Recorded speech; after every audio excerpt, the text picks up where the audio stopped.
Sea accionista del único conglomerado financiero de salvadoreños para salvadoreños. Programa Ahorro Inversión de Banco Azul presenta Debate con Nacho Castillo.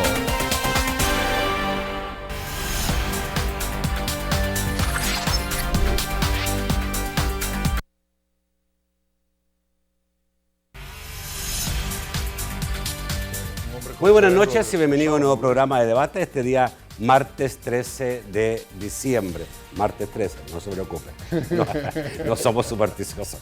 Pero obviamente en la acontecer nacional hay muchas cosas que siguen preocupando. Yo diría que la polarización está más fuerte que nunca después de la aprobación de los 550 millones, que fue como una especie de isla, un apartado ahí de un poco de paz, donde los partidos políticos se pusieron de acuerdo. Después de eso ha venido una serie de acciones que visualizan muy difícil la posibilidad de que se pueda seguir con acuerdos, que es lo que el país necesita. Funde la fundación que preside Roberto Rubio, señalado hoy día que el riesgo del impago es muy cercano, que estamos realmente en una situación bastante complicada. Pero los partidos Arena y FMLN, y si usted agrega la ANEP, que también entró al juego, están en una confrontación bastante fuerte. Vamos a hablar sobre eso, vamos a hablar un poco del año, qué está pasando ahora, qué ha pasado después de ese acuerdo por los 550 millones en bonos, con dos personas que obviamente son analistas, observadores de la realidad nacional de primer nivel. Los presento inmediatamente. Miguel Fortín, presidente del Movimiento Libertad. Buenas noches, doctor. Bienvenido. Muchas gracias, don Nacho. Qué gusto estar aquí. Y también nos acompaña Félix Ulloa, presidente de IEGES. Buenas noches, Félix. Bienvenido. Buenas noches, Nacho. Muchas gracias. Vamos a saludar, por supuesto, a la Central de Seguros y Fianzas, que hace posible este primer segmento de debate. Durante 30 años hemos consolidado nuestro liderazgo en fianzas. Somos expertos en seguro de personas, seguro de daños, fianza segura. Nuestro servicio es de calidad, ágil y oportuno. Alcancemos juntos nuestras metas, porque los salvadoreños no nos dejamos vencer. 3 décadas de desarrollo. La Central de Seguros y Fianzas. Por 30 años, su centro de confianza. Bueno, si no estaba tan convencido como estoy yo cuando le decía que estamos en un alto nivel de polarización, le voy a recordar algunos hechos. Por ejemplo, este congreso del fin de semana pasado del FMLN, donde el FMLN lo hizo básicamente para ratificar cambios en sus estatutos, para cumplir con la ley de partidos políticos vigente. El FMLN hizo nuevamente fuertes acusaciones contra la Sala Constitucional, que dijo ha emitido 9 sentencias que han agravado y complicado las finanzas en el país. Para el FMLN hay un boicot permanente de la derecha. En forma textual, el secretario general dijo: la derecha en todos estos años, sobre todo en este segundo gobierno, ha mantenido una estrategia de bloquearnos, de golpear las finanzas del Estado. Esta estrategia de desestabilización se ha profundizado en el último año. Dice que la derecha ha contado para esto con la Sala de lo Constitucional, pero también con algunos medios de comunicación que magnifican lo malo y minimizan lo bueno que hace el gobierno. También hubo un regaño para los diplomáticos que han estado opinando últimamente, a quienes les dijeron que no conocen la historia del país y quieren destacarla y quieren dar cátedra de esto, no conociendo la historia del país. La crisis fiscal sigue, no se ha pagado el FODES, los alcaldías están amenazando con realizar acciones de protesta. Hoy día el ministro de Hacienda dijo que solamente podía dar dinero para pagar esas deudas que tienen las alcaldías con el sistema financiero y que ya están atrasadas, etcétera, etcétera. La ANEP está peleando porque dice que la elección del Consejo del Salario Mínimo fue ilegal y han entrado en disputa con el presidente de la República, que impidió a la ANEP que aumente los salarios. El ANEP le dijo que deje de acosar al sector privado. El diputado Portillo Cuadra Arena está pidiendo que se le haga un examen de actitud mental al presidente de la República por unos dichos este fin de semana, etcétera, etcétera. El presupuesto no está aprobado. Imagínense, en pocos días. ¿Ya? Feliz Navidad. ¿Qué parece? Feliz Navidad, Fortín. Feliz Navidad. ¿Empieza con Fortín? Técnicamente necesita estar con Fortín. Ay, yo entiendo que es... Técnicamente es por un micrófono, no por otra cosa. Ah, yo también creí que había maldad ahí. No. Realmente tengo la impresión que cada día nos acercamos más a vivir en una especie de mundo surrealista, ¿no? Es decir, en donde aparecen cosas que uno pues se queda bastante sorprendido. Por ejemplo, el FODES es un ejemplo. El FODES es constitucional, es el 8% del presupuesto general de la nación. Y este porcentaje del presupuesto general de la nación está contenido, como digo, en la ley específica. Entonces, si el gobierno no quiere pagar el FODES, el gobierno está incumpliendo un mandato legal, constitucional, específico, y como tal, en vez de hacer un tipo de manifestaciones callejeras, más bien debería de trabajarse sobre el elemento legal que se está incumpliendo. Pero el problema de la polarización sin sentido es que realmente estamos delante, o la razón de esa polarización sin sentido más bien, es que estamos delante de dos constructos ideológicos absolutamente diferentes. Y dentro de estos dos constructos ideológicos, pues francamente no se van a poner de acuerdo. El gobierno tiene una forma de ver las cosas y dice esto es rojo y los otros dicen esto es azul. ¿Y cómo se llega entonces al consenso si unos dicen que solo es rojo y otros dicen que solo es azul? Ahí es donde estamos nosotros, los salvadoreños, en medio de una condición en donde llegan a arreglos, por ejemplo, de los 550 millones de dólares, que no es la primera vez que llegan a un arreglo de estos, pero hacen promesas sobre que van a cambiar o van a arreglar o van a hacer no sé qué ley de responsabilidad civil o de responsabilidad fiscal y se queda nada más en una promesa. Lo que estoy queriendo decir es que esta no era primera vez que esto pasaba. El gobierno ya había prometido una ley de responsabilidad fiscal que no se cumplió y después de los 550 millones de dólares de nuevo no se ha cumplido. Luego aparece el préstamo de las pavas, que son un porcentaje, bueno, no un porcentaje, pero una cantidad de millones de dólares menores. Y claro, todo el mundo dice que es casi un regalo que Francia nos da, que solo es al 1% en no sé cuántos años, etcétera, etcétera, etcétera. Igual, no podemos seguir, si tenemos la taza rota, no podemos seguir llenándola inmisericordiamente. Necesitamos cerrar la taza. Después le podemos llenar todo el agua que quieren. Pero no podemos seguir simplemente endeudando a El Salvador. La deuda como tal es necesaria y obviamente cualquier país en un momento dado tendrá que valorar una deuda, pero tiene que cerrar el flujo en donde está saliendo toda esta cantidad de dinero. Esto es lo que está pasando en El Salvador. Nos enfrentamos a una situación de una polarización, como usted bien lo ha dicho, don Nacho, en donde en un momento determinado pues ya vienen los insultos velados. Y lo voy a decir desde esa perspectiva y no puede ser de otra manera. Que si el presidente está loco porque dijo la cosa esta de que separaran supongo que a eso se refiere el diputado Portillo Cuadra, ¿no? Es decir, que separaran las señoras que estaban señoras minusválidas. Pero si no vale se refería a ella.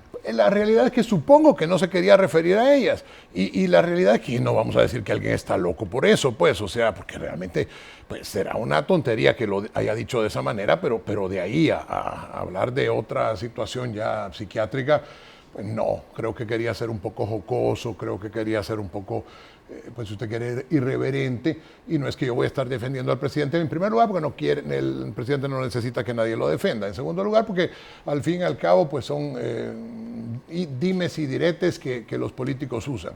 Pero lo que sí es cierto es que la posición y la situación de El Salvador está harto complicada, que la situación en el país en este momento está en un estadio en donde verdaderamente una chispa y explota todo. Okay. Y creo que en eso tenemos que enfocarnos. Y da la impresión que eso está pasando, Félix, y eso de que dice de poner una chispa y que enciendan las cosas, yo diría que hay un estiramiento de cuerda bastante fuerte, y tengo la impresión que dentro de los dos partidos principales hay sectores, no necesariamente mayoritarios, que están por estirar lo máximo la cuerda.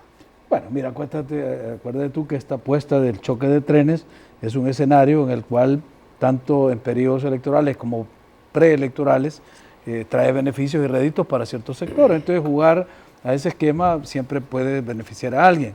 El tema de lo que planteaba el diputado Portillo Cuadra tampoco no es una novedad.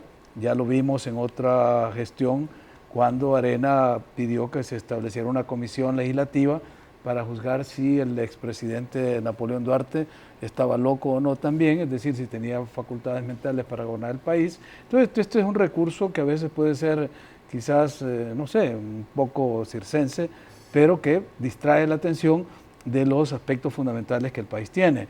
Tú comenzaste diciendo que el FMLN había realizado su congreso este fin de semana, lo cual pues nos congratula, nos alegra, felicitamos al FMLN por haber tomado esa iniciativa de haber adecuado sus estatutos. No sabemos hasta qué medida conforme la normativa que la Sala de la Constitución lo ha establecido, pero lamentablemente una reunión de ese tipo en un partido que está gobernando un estado, un país en un segundo mandato y que no aprovecha para lanzar líneas estratégicas hacia el futuro, es lamentable. Yo tengo que lamentar de que en el FMLN no hubiese existido el aprovechar esa posibilidad de un congreso, de una asamblea general o como se llame la reunión de su máximo organismo, para darnos lineamientos estratégicos de partido hacia el futuro, y no solo porque estamos cerrando un año, que vale la pena hacer un ejercicio de balance, no solo porque está en una situación crítica como partido de gobierno en el cual pues su gestión dentro del Ejecutivo está al borde de una crisis fundamental, no solo el tema de finanzas públicas, el crisis en la seguridad ciudadana, el crisis en todos los aspectos de la vida nacional, sino porque además estamos cerrando 25 años después de la firma de los acuerdos de paz. Y no tener esa visión estratégica es simplemente lamentable. Lamentable para un partido del talante y de la talla que uno espera que de una izquierda responsable para dirigir un país. Entonces eso nos coloca en una situación en la cual vamos a continuar con un poco más de lo mismo,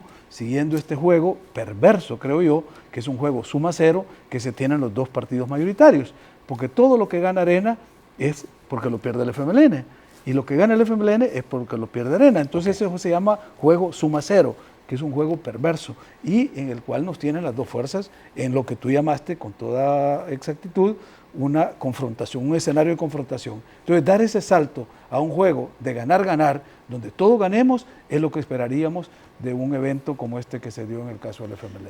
Bueno, voy al corte. Quiero preguntarle en el próximo corte si hay alguna acción, estrategia desestabilizadora de parte de la derecha. O sea, si hay en términos generales, en términos pequeños, ¿qué hay? O sea, ¿tiene alguna razón el FMLN en culpar a los otros de lo que está pasando en el país? Es la pregunta del próximo bloque. Ya volvemos.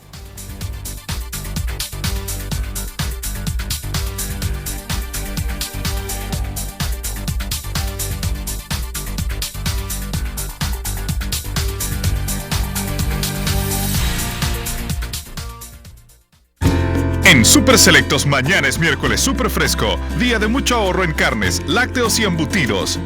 Lomo rollizo con solomo libra $4.35. Choquezuela libra $2.99.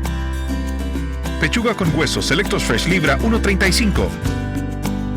Pechuga de pollo con hueso o muslo pierna de pollo sello de oro libra $1.39. Pavo crudo congelado Butterball libra $1.99. Super Selectos. José trabaja en la primera planta de ensamblaje de computadoras portátiles de Centroamérica y el Caribe. Gracias a la apuesta del Ministerio de Educación, Laura podrá utilizar las lempitas para mejorar el aprendizaje de sus estudiantes. Miles de niñas y niños están siendo beneficiados con computadoras en sus escuelas gracias al programa Una Niña, un niño, una computadora. Estamos invirtiendo hoy en el futuro de nuestra niñez para hacer de El Salvador un país productivo, educado y seguro. Ministerio de Educación, Gobierno de El Salvador. Clínica de Radiología Brito Mejía Peña, lo más completo en diagnóstico por imágenes en El Salvador.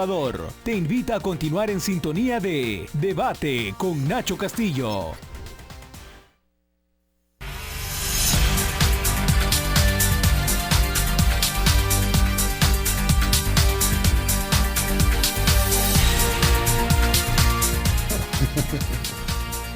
El segundo segmento de debate gracias a Banco Agrícola. Banco Agrícola, juntos por una banca más humana. Creemos en el esfuerzo que día a día nuestra gente entrega para mejorar sus vidas, las de sus familias y su comunidad. Aunque el sol deje de brillar, nuestro inquebrantable espíritu nos mantiene unidos. Porque juntos es como encontramos el verdadero valor de la vida y descubrimos que cuando aprendemos a cuidar al otro, a hacer lo correcto y a contribuir para que los demás tengan una vida mejor, es posible un mejor país. Banco Agrícola, juntos por una banca más humana. Bueno, dejamos hecha la pregunta si realmente hay una estrategia desestabilizadora en contra del gobierno y si en esta estrategia participan diferentes sectores. ¿Tiene razón el FMLN que hay un boicot hacia el gobierno? ¿De tu punto de vista? No, desde mi perspectiva realmente pues es también, ahora del otro lado, un manejo puramente mediático y publicitario en donde siempre y parte de esta polarización de la que estábamos hablando. Pues entonces todo lo que está mal no es mi responsabilidad, sino que es la responsabilidad del que está del otro lado, ¿no? Decir que la sala constitucional es de Arena es una soberana tontería si fuera tontería. Lo que pasa es que no hay tal tontería. Se está diciendo con toda la maldad del mundo. Si de esa sala constitucional 2 magistrados tienen un pensamiento, si ustedes quieren, conservador, y 2 magistrados tienen un pensamiento pues de izquierda, y el presidente pues que no sé qué pensamiento tiene, pero realmente son personas con una ideología cada uno diferente, lo que sí que son independientes, y como tal, en un momento determinado fueron acusados, si ustedes recuerdan el decreto 473 por Arena, y ahora, y también por el FMLN, y ahora sobre todo acusados por el FMLN, que encuentra en cualquiera que no esté de acuerdo con ellos en cualquier situación, encuentran a un desestabilizador potencial. Y esto es muy grave porque no hay forma de recomponer o de retomar las cosas y volverlas adecuadas, pues. O sea, si el redondel Masferrer no funcionó, si después de todos los gastos que se hicieron sigue habiendo los mismos embotellamientos y las mismas trabazones, como decimos los salvadoreños, es culpa de la desestabilización de la derecha, y no es así. O sea, realmente hay que ser un poco más serios sobre estos aspectos. Por supuesto que hay problemas, por supuesto que hay una polarización, y por supuesto que en toda esta condición, pues como bien se decía hace un rato, pues cuando uno hace algo pareciera ser que es para perjudicar al otro y viceversa, y esto no nos lleva a ningún lado. El Salvador está en una situación francamente peligrosa, sobre todo porque hemos llegado a desconocer la capacidad del prójimo a no estar de acuerdo con nosotros. Consideramos que cualquiera que no piense como nosotros es nuestro enemigo y hacemos lo imposible por destruir a aquella persona que no piense como nosotros pensamos. Y esto es extremadamente peligroso para la democracia, porque si en la democracia no tenemos la habilidad y la capacidad de tolerar el disenso, tolerar el que alguien no esté de acuerdo con lo que nosotros decimos o pensamos, entonces verdaderamente estamos por perder la libertad. Esa es una palabra a la que, igual que a la palabra democracia, se le emplea en exceso y se nos olvida. El Salvador está en un peligro inminente por la intolerancia que eventualmente tampoco permite, por ejemplo, la investigación de la impunidad. Yo creo, mis queridos colegas de panel, que verdaderamente la situación de lo que ocurrió con el ministro Munguía Payés, por ejemplo, en donde llega a la Asamblea Legislativa y en donde copa de tanquetas y de militares la Asamblea Legislativa y se aparece con un montón de gente del Estado Mayor, es extremadamente peligrosa. Aparte de que considero que es un acto de pura cobardía del señor Munguía Payés, porque me parece que llegar con toda esta cuestión y este desplante de fuerza no puede ser llamado sino como cobardía.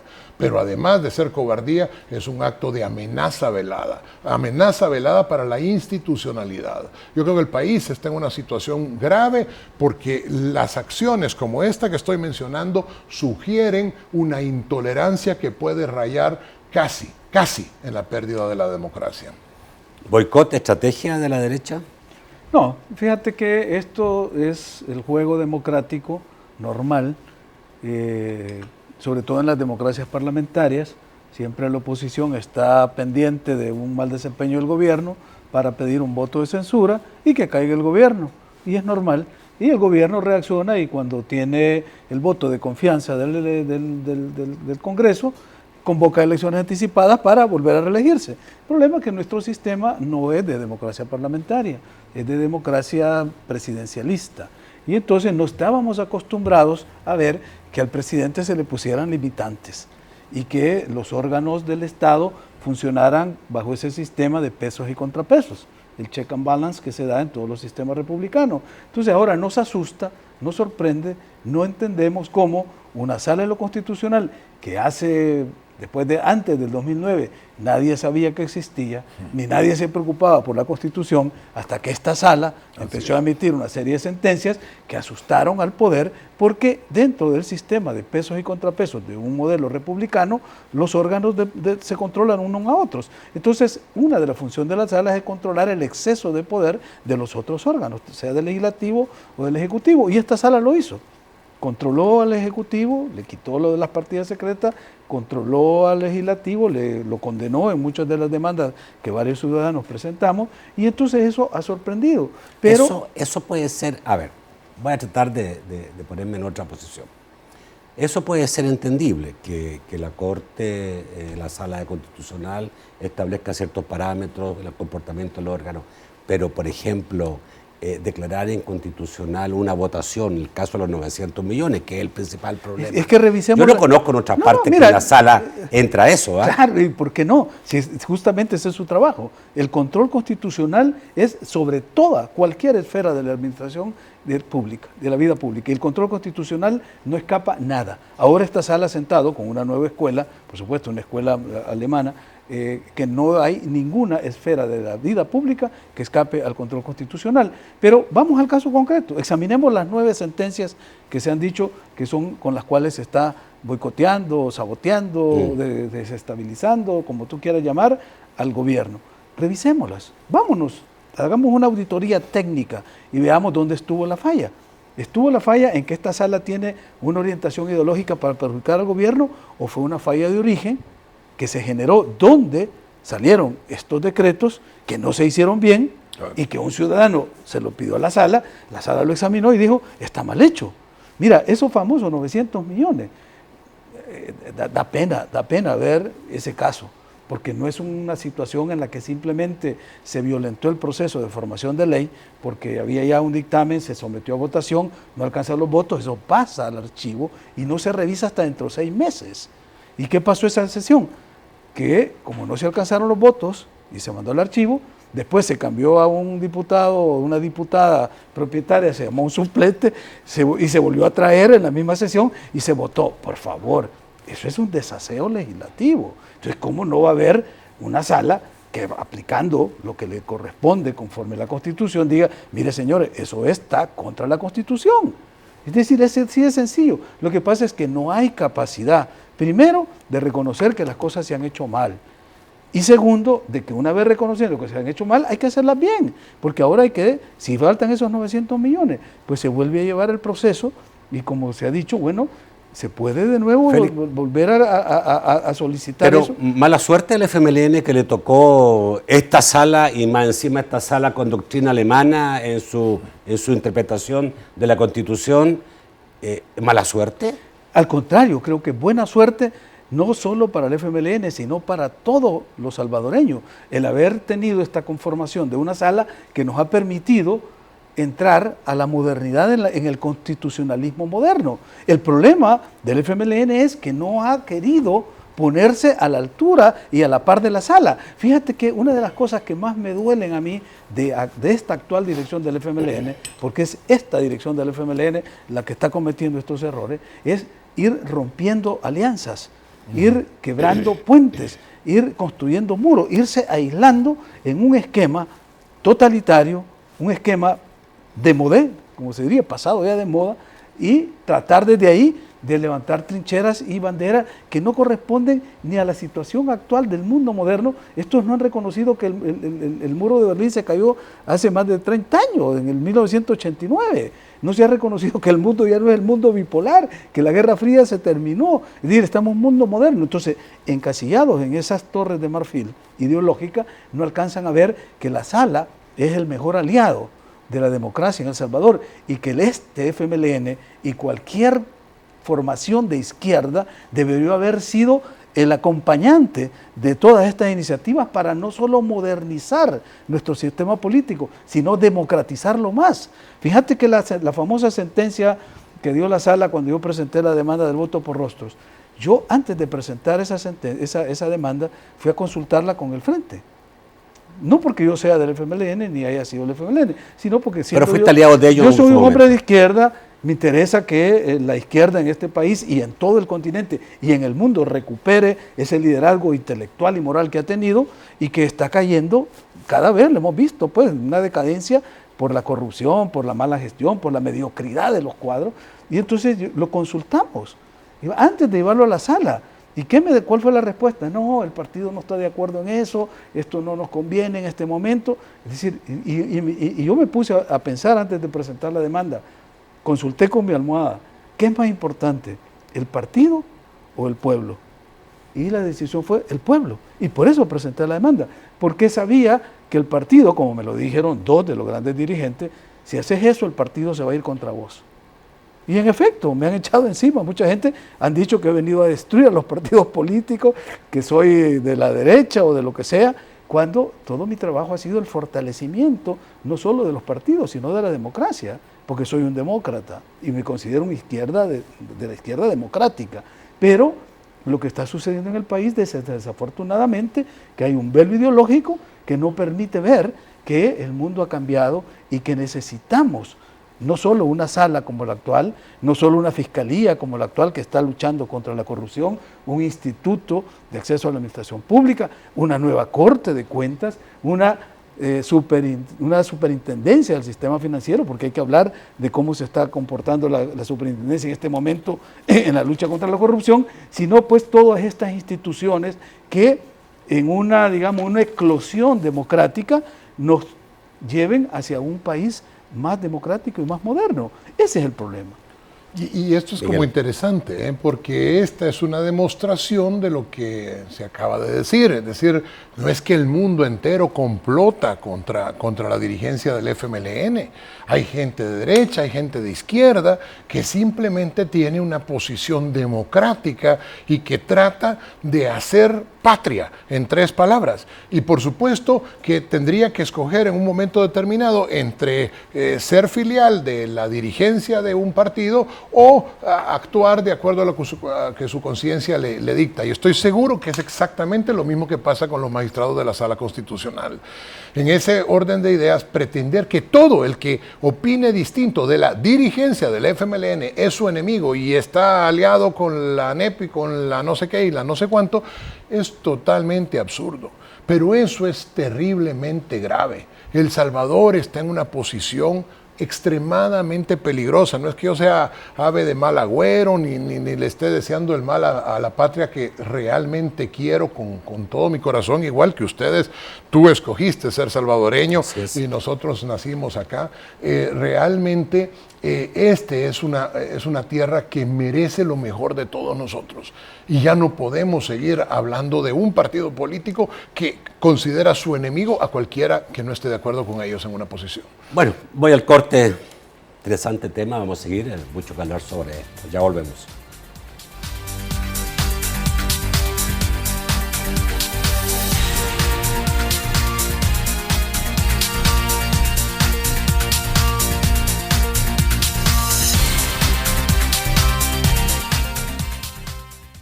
En CEPA seguimos trabajando por mejorar las vías de acceso hacia nuestro país.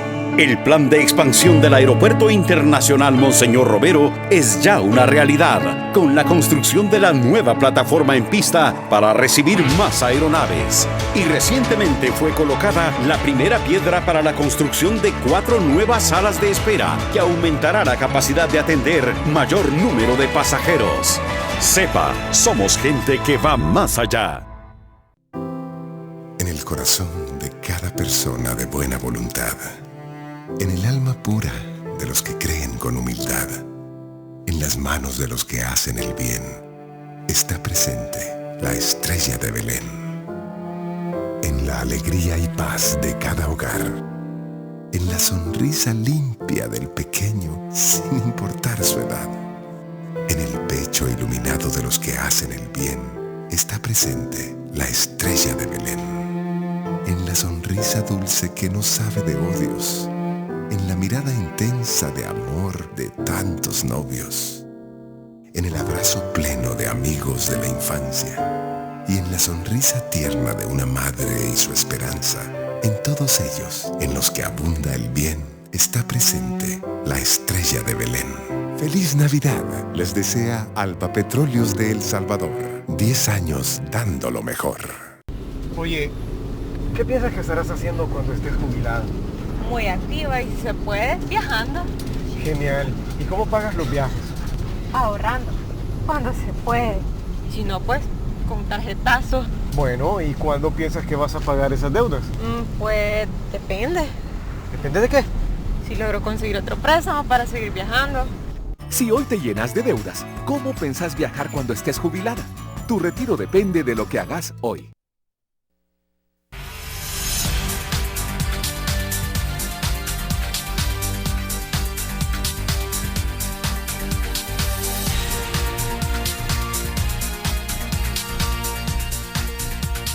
El tercer segmento de debate gracias al sistema Fede Crédito. Con tus tarjetas de crédito del sistema Fede Crédito, disfruta de las mejores ventajas.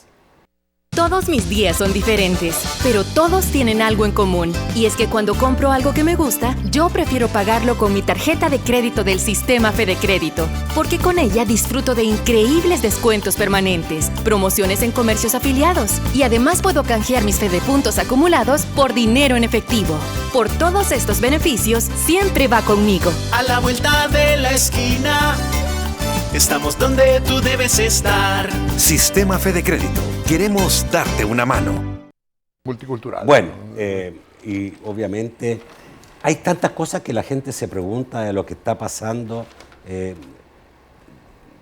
¿Esto es normal que los embajadores emitan opinión? Pues sí. Por ahí, digamos, el expresidente de la Asamblea Legislativa, Sigfrido Reyes, le pidió, sin decir el nombre, a la embajadora que fuera a informarse un poco mejor, porque no estaba, digamos, muy enterada de lo que es la historia del país. Para mí no es muy normal, no, porque no nací en un país donde los embajadores hablan sobre política normalmente, pero aquí sí. No, lo que pasa es que también es un poquito surrealista, porque El Salvador tiene una relación dinámicamente vinculante, digamos, con los Estados Unidos. Con frecuencia preguntan los políticos una serie de cosas que de repente pues tampoco deberían de preguntarse, pero lo hacen con bastante libertad. Y le piden, por ejemplo, a los Estados Unidos pues dinero también con toda la libertad del mundo, ¿no? Es decir, el Fomilenio 1, el Fomilenio 2, el pacto de tal cosa o lo que sea. Yo creo que los embajadores de cualquier país representan a su país y como tal los países pueden o no emitir opiniones sobre políticas generales y políticas exteriores. Y este no es el primer embajador que hace una locución sobre lo que está pasando en El Salvador. Ustedes recordarán al antiguo embajador de Alemania, por ejemplo, que fue prácticamente advertido por la Cancillería que podría ser declarado non grato. La embajadora de los Estados Unidos, la embajadora anterior, que también en un momento determinado tiene algunas situaciones de contrapunto con el gobierno actual. Pero por el otro lado, básicamente estamos delante de un país que ha permitido y ha tolerado la corrupción de una forma casi endémica. Es decir, pareciera ser que algunos políticos se asustan mucho cuando empieza a plantearse que esa corrupción ya no puede continuar.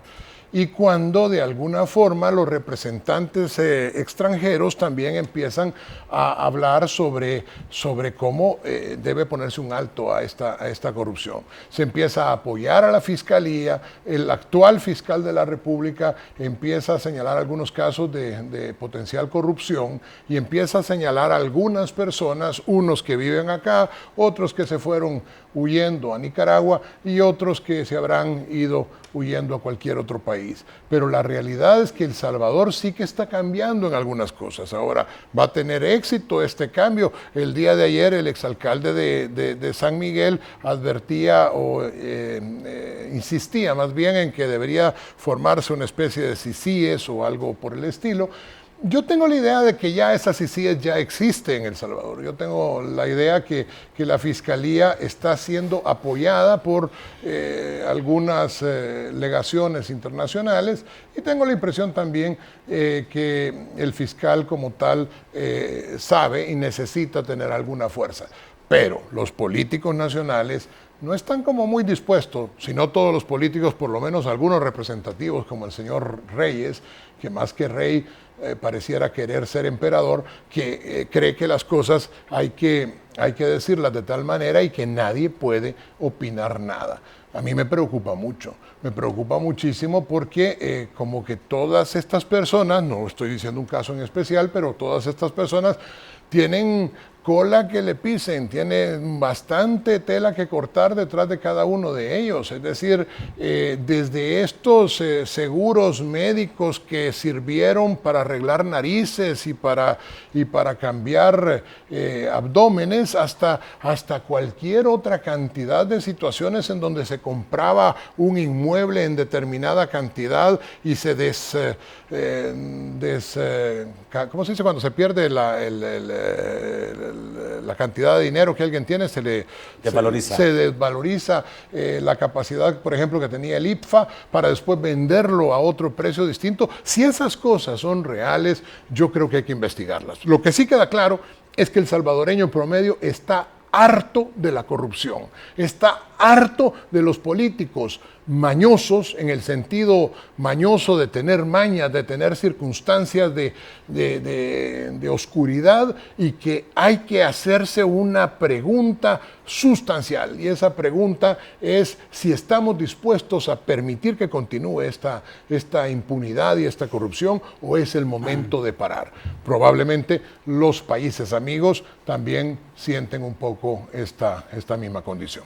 ¿Tú crees que estamos en buen camino en lo que es la lucha contra la corrupción y crees que esto va a seguir, no va a parar? Ayer decía el exalcalde de San Miguel que él no creía en esto, que esto iba unos días más y se iba a tapar como se tapan todas las cosas. Mira, yo creo que estamos por el buen camino, espero que continuemos, que avancemos. Vi una entrevista del fiscal el día de ayer que me dejó un buen sabor de ver un hombre, un ciudadano, un abogado, hace poco desconocido, pero con una determinación de seguir avanzando y de haciendo bien las cosas que me genera muchas expectativas. Mi temor es que en esta lucha contra la corrupción, igual que sucedió en la lucha contra la violencia y contra las pandillas, se cometan excesos que hagan que una buena acción o que una buena estrategia pueda tener algunas sombras que opaquen ese trabajo. Porque fíjate que recientemente en Washington estaba viendo un informe que sacó el Inter-American Dialogue, donde señalaba que en la PNC habían grupos de exterminio, o un informe del Procurador de Derechos Humanos diciendo que se violentaban derechos humanos en estas acciones de la policía, o racias de la policía, donde se agarraban 60 delincuentes, pandilleros, como lo quieras llamar, se metían a los tribunales y a los 3 días iban para afuera todo. Entonces, estos hechos que opacan una estrategia necesaria, los estamos viendo en este momento en la lucha contra la corrupción en el marco financiero.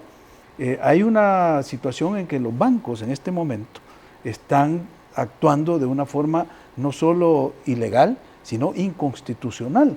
Hay más de 50 empresas a las que les han cerrado cuentas sin que haya una orden judicial, sin que haya una orden de sede fiscal, simplemente porque el oficial de cumplimiento o el comité de gestión les dice de que esa persona apareció mencionada en una investigación y con eso es suficiente para cerrar la cuenta. Están afectando una cantidad de empresas, están afectando grandes cantidades de trabajadores que se están quedando en el limbo porque sus salarios corren riesgo y no hay una reacción ni de la superintendencia del sistema financiero y la fiscalía misma, que yo creo que este es un llamado al fiscal para que vea que en nombre de las investigaciones del fiscal los bancos están cometiendo estas ilegalidades y estas inconstitucionalidades. Hay una empresa que me buscó, me contactó, yo no soy abogado litigante, ni quiero decirles que me busquen, porque yo no litigo, yo soy un abogado consultor, hago estudios, pero me llegaron a enseñar certificaciones de la propia Fiscalía General de la República, donde esta empresa le presta servicios a la Fiscalía, le presta servicios a la Embajada Americana, y el banco, porque salió mencionada en una investigación, le cerró la cuenta y no se le quiere abrir. Es decir, si sigue esta situación como tal, el problema que se va a enfrentar es que ya van a haber recursos de amparo a la sala por violación de derechos constitucionales y vamos a crear un conflicto que va a salir afectando el buen trabajo que está haciendo la Fiscalía, porque los bancos hoy y siempre en este país han sido como los omnipotentes y omnipresentes. Yo recuerdo una vez me hiciste una entrevista hace muchos años que se llamaba La otra cara. Y te acordás que yo te dije que me había ido de este país, ¿verdad? Porque los bancos me asfixiaron, me estrangularon, me quitaron propiedades. O sea, la dictadura de los bancos, te dije, me hizo que me fuera yo del país a buscar trabajo a otra parte, algo que la dictadura militar no había podido hacer, porque yo resistí aquí durante la dictadura militar, pero una dictadura de los bancos es terrible y ahora esta situación se está dando. Entonces, la lucha contra la corrupción tiene que verse de una manera tal en que por hacer una acción que permita, ¿verdad?, luchar contra este flagelo, no se violenten derechos ni de terceros, ni mucho menos de personas que son inocentes. Yo no sé si también, y no es que por defender a los bancos, pero también algunas, no diría amenazas, pero advertencias del fiscal fueron muy fuertes, ¿no? En los casos investigados, donde él ha dicho que los bancos no están cumpliendo en todo lo que es los procesos de investigación y de cerrar válvula a cualquier persona que pueda utilizar los bancos con fines. Claro, pero el fiscal es el garante de la legalidad en el país. Hay que ser más específico. Por eso te digo, hay que ir, generalizar. hay que hacerla. Es igual que cuando vas a una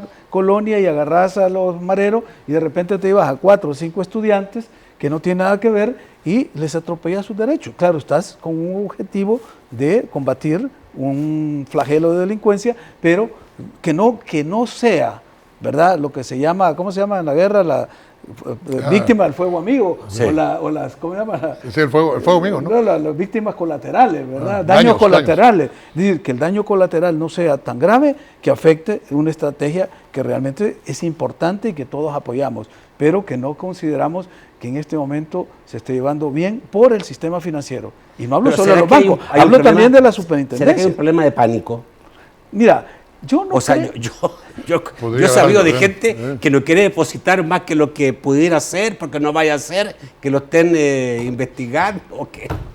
O sea, se entra un poco en... Usted que es psiquiatra, doctor. No, es que lo que pasa es que delante de la potencia psicológica, digamos, de un Estado fallido aparece el anarquismo también. Es decir, cuando un Estado es fuerte, pues entonces se establecen las leyes y las leyes también se respetan. Pero cuando, imagínense el viejo oeste en tiempos ahí de los vaqueros y todo esto, que cada pueblo tenía su propia ley. En ese momento casi era un estado, ese espacio, pues ese territorio, un estado anárquico. Y ahí pueden aparecer personas tomándose la ley por sus manos, y eso que usted acaba de mencionar es totalmente cierto. Es totalmente cierto, porque yo mismo lo he vivido. Resulta que ya estoy como los vecinos, ¿verdad? Yo quiero denunciar que a mí no me llega el agua. Bueno, pero ahora voy a mencionar esto. Resulta que a mí me pagan de la universidad donde trabajo en una cuenta de un banco. Y el otro día fui a sacar, que solo tengo $257, que es lo que me pagan. Y el otro día fui a sacar dinero y no pude porque tenía congelada la cuenta. Porque como yo había sido director de medicina legal, tengo que llenar no sé cuántos papeles y no sé qué que ni siquiera sabía. Pero bueno, lo lleno, los entrego y después la señorita del banco los perdió. Y como los perdió, yo no puedo sacar mis $257.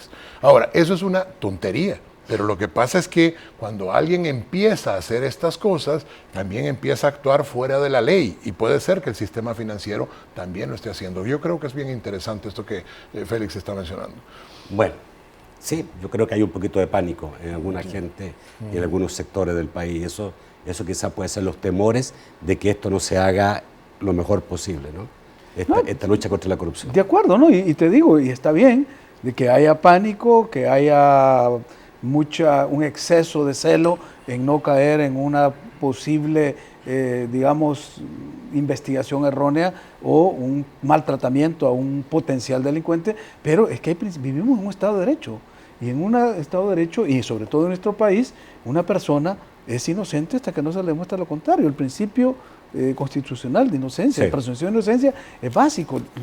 Ahora, si hay una orden judicial, si hay una orden del fiscal, es otra cosa. Pero te digo, esta empresa que me visitó me llevó las constancias de la fiscalía de que no hay nada contra la empresa. Y aún así el banco no le quiere abrir la cuenta. Voy al corte, vuelvo rápidamente con sus comentarios y sus preguntas.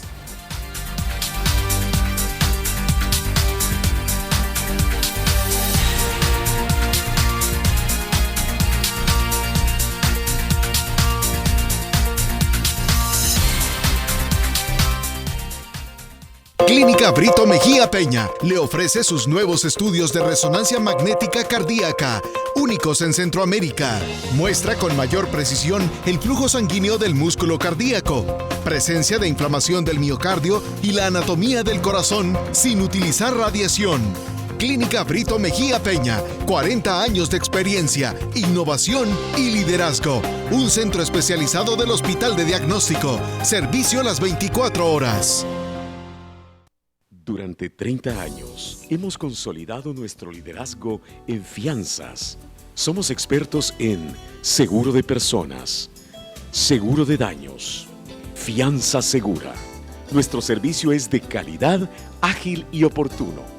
Alcancemos juntos nuestras metas, porque los salvadoreños no nos dejamos vencer. 3 décadas de desarrollo. La Central de Seguros y Fianzas. Por 30 años, su centro de confianza. Estamos invirtiendo hoy en el futuro de nuestra niñez para hacer de El Salvador un país productivo, educado y seguro. Ministerio de Educación, Gobierno de El Salvador. Te invita a continuar con Debate con Nacho Castillo.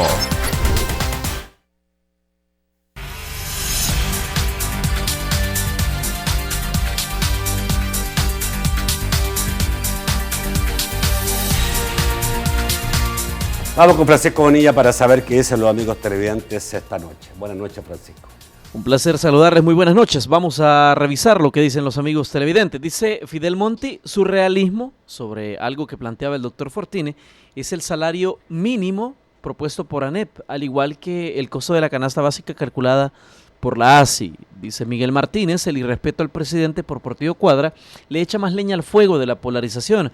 Allí hubo libertinaje, plantea. Dice Emilio Monterrey, acá el ejercicio principal de los mal llamados partidos políticos grandes es el de el descalificar solo por ser contrario, nada de idea. Henry, interesante escuchar 2 puntos de vista, 2 ideologías, pero que los dos concuerdan que el país no lleva el rumbo deseado. José Rafael Castro, las salas en tiempos de Arena obedecían al presidente de la República, así que nunca hubo denuncias de corrupción, dice el señor José Rafael Castro. Luis Avilés, llevar al gobierno a despedir empleados y disminuir programas sociales viola el derecho que el Estado debe garantizar, le afirma a Félix Ulloa. Dice José, entonces Félix confirma que las salas anteriores nunca hicieron nada para afectar a otros gobiernos y dejar pasar todo, le consulta. Dice José, el caso de gente radical hay lastimosamente en ambos bandos, y eso es lo lastimoso, gente de Arena y FMLN radicales. Boris Enríquez dice, es un avance tener el sistema de elección de diputados más complejo del mundo, solo porque algunos no quieren a los partidos, pregunta.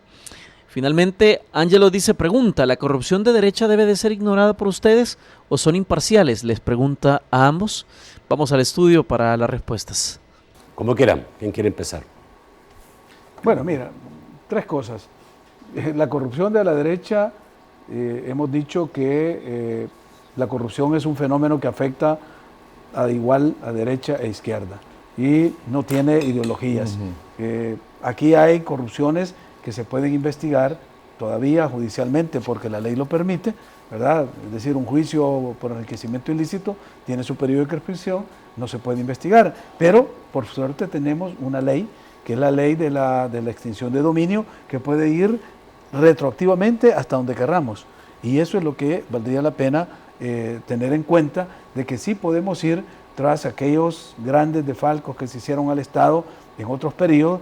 La reprivatización de la banca fueron 1.600 millones de colones que se perdonaron, eso fue un robo al país. La venta de los bancos sin pagar impuestos fue otro acto de corrupción. Es decir, sí podemos ir tras eso y recuperar para el Estado lo que se dejó de pagar en ese momento. Y eso es una tarea pendiente, es histórica y no la vamos a olvidar. Con relación al sistema electoral más complejo del mundo, es cierto, hay 211 sistemas electorales en el mundo, según IDEA International, y este es el más complejo de todos. Y lo hicimos así para complicarle al ciudadano que pudiera votar con el voto cruzado, cosa que los hondureños lo hacen de la manera más ¿Tú no estás de acuerdo? Con esta forma de votación, ¿no? Es decir, tengo la impresión que el amigo televidente te la lanzó como crítica, como que si tú hubieras ayudado a complejizarla. Sí, me imagino, pero le estoy explicando que yo no planteé eso, que la sala, en este caso, pero la sala tampoco lo planteó, esta fue cosa de la asamblea, bueno, sí. Está regulado. No hay que buscar culpables, hay que corregirlo, hay que hacerlo lo más simple posible, como lo hacen los hondureños. Los hondureños nos están dando una clase de educación cívica y de civismo porque ellos votan cruzadamente desde hace más de 3 elecciones y no tienen ningún problema. Y el último caso era las salas no hicieron lo que... si las salas del pasado, sí, es cierto. Por eso dije yo, hasta antes del 2009 nadie sabía que existían salas de lo constitucional. La sala de lo constitucional empieza a hacerse presente a partir de la sentencia que da el 26 de julio del 2010, cuando decide que los salvadoreños tenemos el derecho de votar sobre la persona que queremos que nos represente en la Asamblea Legislativa. Y eso crea un pánico en la partidocracia, en las cúpulas de los partidos, de todos los partidos. Sepan una cosa, cuando esa sentencia se iba a comunicar a la Asamblea Legislativa, una noche antes un magistrado desleal de la sala de esa época se lo filtró a la Asamblea y la Asamblea paró la plenaria, fueron a discutirlo y en 20 minutos decidieron reformar la Constitución para que esa sentencia no se ejecutara. Entonces, a partir de ahí empezó ya esta sala a tener la confianza ciudadana y por eso hemos continuado yendo para que siga siendo el garante de la constitucionalidad en este país. Miguel. No, es que realmente estoy totalmente de acuerdo en lo que acabo de oír. Realmente creo que esta sala ha hecho la diferencia. Esto no se trata de que esta sala nos favorezca a alguna persona o a la otra, se trata de la independencia de los poderes del Estado. Se trata realmente de una sala que ha dado cátedra sobre la constitucionalidad. Podemos estar o no de acuerdo personalmente con lo que hayan sido las sentencias, pero tenemos la obligación de cumplirlas, porque la ley es de estricto cumplimiento. Por eso es que no se entiende que el anterior presidente de la Asamblea Legislativa o el presidente de la República, por ejemplo, se atreva a decir que va a estudiar una cuestión que ha dicho la sala para ver si le va a hacer caso o no le va a hacer caso. Eso no ocurre en ningún país civilizado del mundo. Y aquí no se trata de izquierdas ni de derechas, es que es muy claro, aquí se trata de gente honesta, de gente capaz y de corruptos.